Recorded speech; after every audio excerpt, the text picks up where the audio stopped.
Hi, I'm Dr. Nancy Massonnier from CDC. I'd like to give you the latest update on the novel coronavirus spreading in the U.S., known as COVID-19. As of Sunday evening, March 8th, 34 states, plus New York City and D.C., reported more than 500 cases. While right now our most affected states are California and Washington, the number of affected states, cases, and deaths will continue to rise. That's why I'd like to talk to you about risk. Risk can be looked at in two ways. There's risk of being exposed and getting sick from this virus, and there's risk of getting very sick or dying from illness with this virus. This virus is capable of spreading easily and sustainably from person to person. And there's essentially no immunity against this virus in the population because it's new. Based on this, it's fair to say that as the trajectory of the outbreak continues, many people in the United States will at some point in time, either this year or next, be exposed to this virus, and there's a good chance they will become sick. But again, we do not expect most people to develop serious illness. This seems to be a disease that affects adults, and most seriously, older adults. Starting at 60, there is an increased risk of death, and the risk increases with age.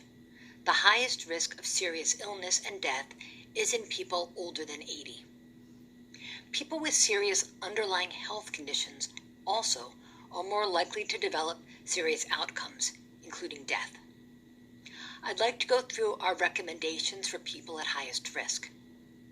Make sure you have supplies on hand, like routine medications for blood pressure and diabetes.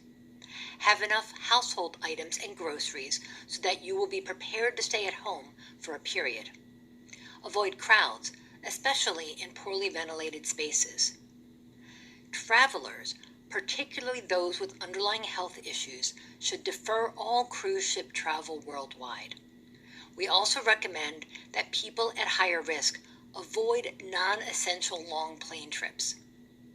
Last and most important, know what's going on in your community.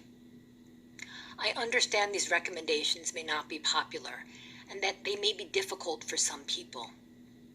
At CDC, our number one priority is the health and safety of the American people. These are the kind of recommendations I've made to my parents. Everyone has a role to play in helping to protect our family members, friends, colleagues, and neighbors who are most at risk. Check CDC's website for the latest information, cdc.gov/COVID-19, and know what's going on in your community. Let's work together to protect each other.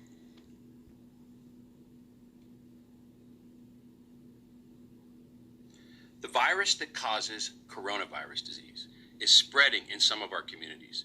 This disease, also known as COVID-19, is thought to spread mainly from person to person through respiratory droplets produced when an infected person coughs or sneezes. These droplets can spread to the mouth, nose, or hands of people who are nearby, or possibly be inhaled into the lungs. Take steps to lower your risk of getting sick. Here are some things you should do.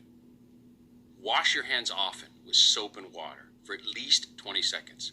You can also use hand sanitizer that contains at least 60% alcohol.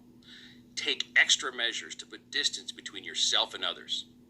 Avoid close contact with people who are sick. Stay home if you're sick, except to get medical care. If you have severe symptoms, please call 911. Cover coughs and sneezes with a tissue or the inside of your elbow. Only wear a face mask if you're sick and around other people, or if you need to take care of someone who is sick.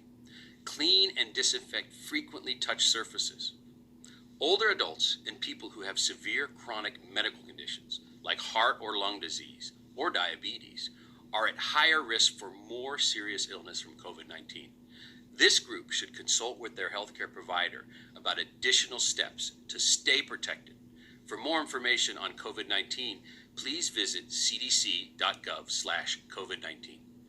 Let's work together to protect ourselves, our families, and our communities. Cough, fever, body aches? You could have flu. Flu symptoms usually come on suddenly and are worse than the common cold. Flu spreads easily from person to person, so if you have flu-like symptoms, stay home, except to get medical care. Cover your coughs and sneezes with tissues, and clean your hands with soap and water, or an alcohol-based hand rub. Most people will recover in a few days to less than 2 weeks, but some people will develop complications, like pneumonia, which can be life-threatening. If you are very sick or at high risk of getting very sick from flu, adults 65 and older, children under 5, pregnant women, people with some chronic health conditions like asthma, diabetes, and heart disease, talk to your healthcare provider.